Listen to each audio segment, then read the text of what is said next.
In this video, we're going to work through how you can work with rasters in R using the package terra.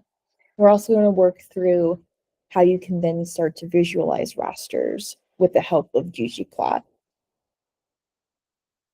So the terra package was released on CRAN in 2020, and it superseded what's called the raster package.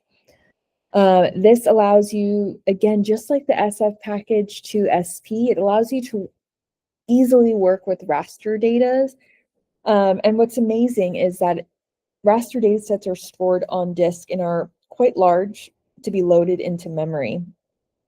So these objects are stored only to contain information about the structure of the data, but it really doesn't attempt to read all the cell values in memory. So that is how we can start to work with raster data, which can be very large and take up a lot of memory, but that's how we can work with raster data within R, that little trick there.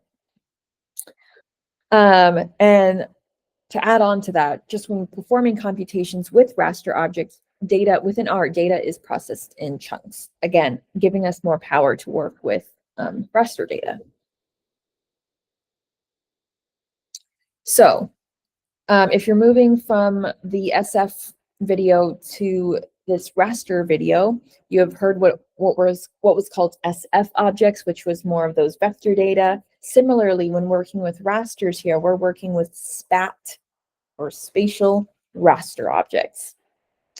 And to create a raster from scratch or read in a raster from a file, we use what's called the function rast, short for raster.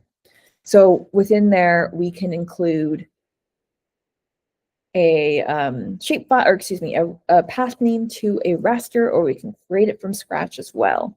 The information stored in a spat raster is the number of columns, the number of rows, the coordinates of its spatial extent, or what's called the bounding box, the coordinate reference system, as well as the raster cell values.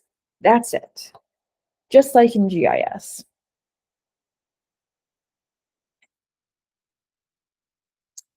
Okay, so in the past, in tabular data and spatial data, we were able to inspect the data with quite a few different functions. We don't really see, it's not as transferable here when it comes to rasters, but there are some functions there that we can use to understand our rasters once we read them in. So working down the list here, there's n cell or n row to understand the number of cells or rows that a raster is.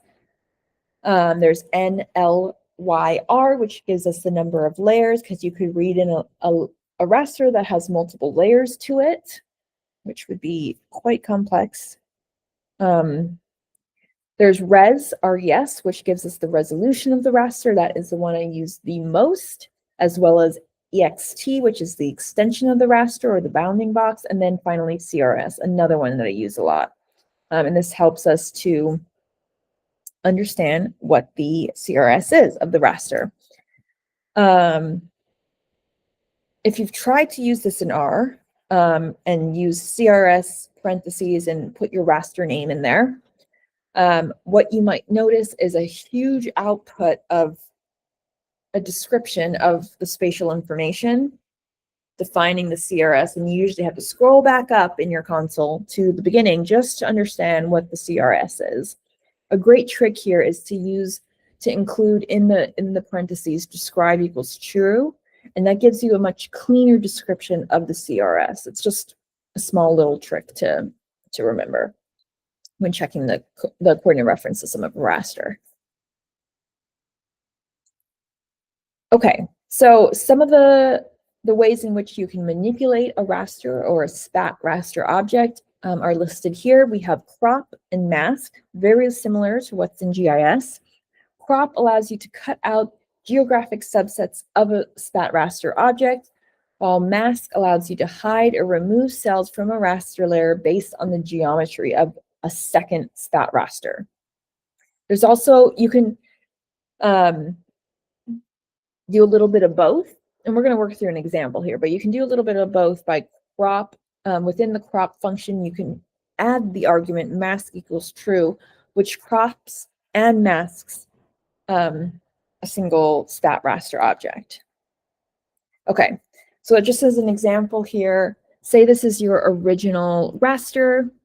I think it is ocean temperature around Australia. And then we have this object here that's a bounding box in this region of the ocean. If we cropped our raster, which is the ocean temperature data, and we said crop Australia ocean data to bounding box, this is what comes out. Okay, so it's the bounding box of the crop, or excuse me, the bounding box of this object here. And we just get that information, the ocean data within that bounding box. Now, if we instead use the mask function, so we said mask parentheses, Australian ocean data, and then provided it with that bounding shapefile or raster, this is what we get. But now you can see that it is the bounding box is actually similar to the original raster. And finally, just to prove this point, if we do both crop where mask equals true, we have now taken the zoomed in of just the masked area, zoomed in form or zoomed in map, spatial area of the mask or of the bounding box. We just want the ocean data within that mask. And that is what the crop in parentheses mask equals true. So depending on what you want your output to be, you are either using crop or mask, or you're using this crop mask equals true, which I would think is what you'd want. So just important to understand the difference there of these three options. Okay, so there's also this function called classify, which allows you to reclassify cell values in a stat raster based on a provided matrix or other specification. We have some examples here. Yes. So again, let's work with that now output of the crop mask region of Australia, coastal waters, and its ocean temperature. And say we wanted to create, we no longer want this continuous scale here of ocean temperature. We just want to group it into these two classes of warmer and cooler temperature. We can do that using classify. And we can say, okay, all those temperatures that are below, say, 23, 24, say that, or excuse me, below, yeah, say below 24, you're all cooler and everything else is warmer or something like that. That's what classify comes in. Okay, and then just like in the SF series, there is a way to reproject your rasters into a specified CRS or coordinate reference system. And the function here is project. So within the parentheses, you would give it the raster that you wish to project to a different CRS and the associated CRS. Okay, a bit more functions that you can use to manipulate stat raster objects.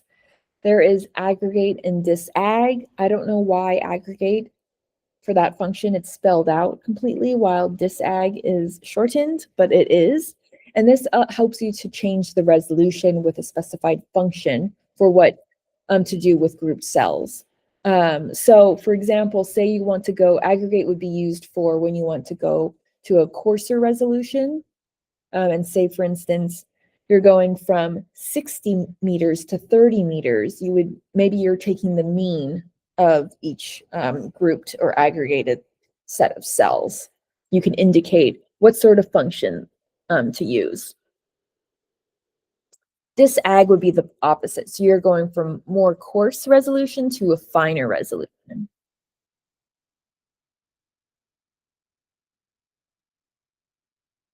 And again, just like in the aggregate and the disag, you can identify which sort of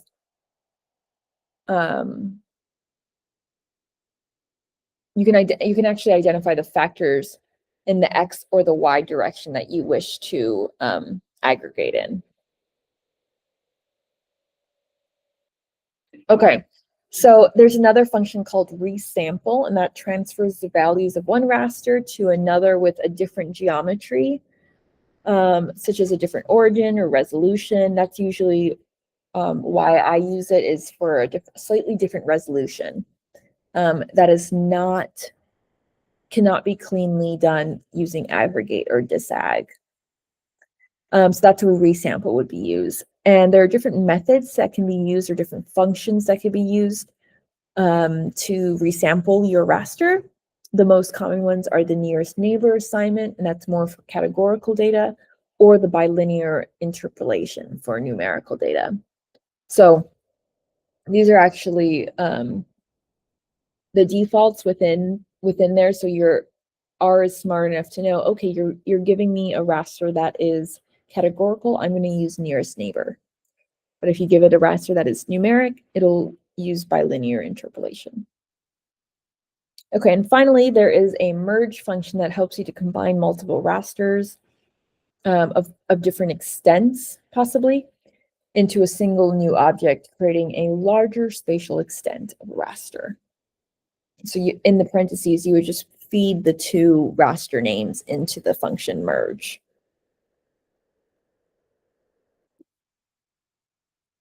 Okay, just a bit more here. There's some simple, you're able to do simple algebra on raster cells. Say, for example, you want to add, for each cell value, you want to add the number 2. You can do that just like coding.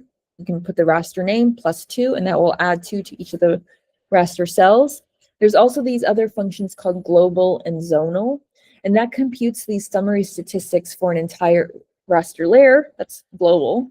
So say you wanted the mean across all values in your raster, for whatever reason, global can help you there. And you would just identify which sort of statistic you'd want. Zonal computes zonal statistics by summarizing raster values within zones defined by a second raster or vector layer. So you would feed it your raster first, and then the associated zone raster or vector layer, and that will provide summary statistics for groups, basically. Okay, so that was working through how to read in, create, and manipulate rasters. And now, again, what is so beautiful is that you can use ggplot with Terra to start to visualize rasters and more easily within R, which is just amazing. Okay, so visualizing rasters within ggplot. So ggplot can be used to make maps with raster data. The package really only works with inputs in the form of a data frame, and therefore cannot really be used to directly map a spat raster object. So it's powerful enough, but you can see that it's starting to get a little clunky. So it's not as user-friendly as when we were working with SF objects. So in order to work with raster data with ggplot, you have to convert your spat raster objects to a data frame. And the way in which we can do that is using this raster df function, and that converts a spat raster object to a data frame. Okay, and once that's done, everything else is really basically the same, but we are using geom_raster here. But in our AES, this is where we do have to indicate what our X and Y are. When you convert a raster to a data frame using that raster df, it will output a data frame that has a column of X called X and Y, which are your longitude and latitude, and then it will have the variable and those values or whatever it was associated to each of those X and Ys. So in this case, you do have to indicate what X and Y is. We don't have that geometry column anymore like we saw in the SF objects, and that was easier to use here with ggplot. So again, indicate X and Y.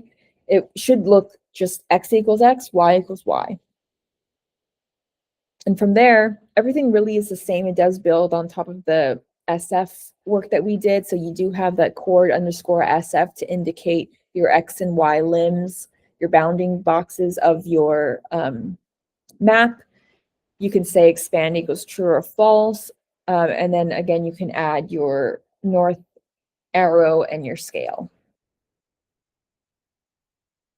So that is the extent of really working with, quite easy, working with rasters in ggplot. But again, in order to visualize your rasters, you have to convert your rasters to a data frame, because that is the language in which ggplot operates in.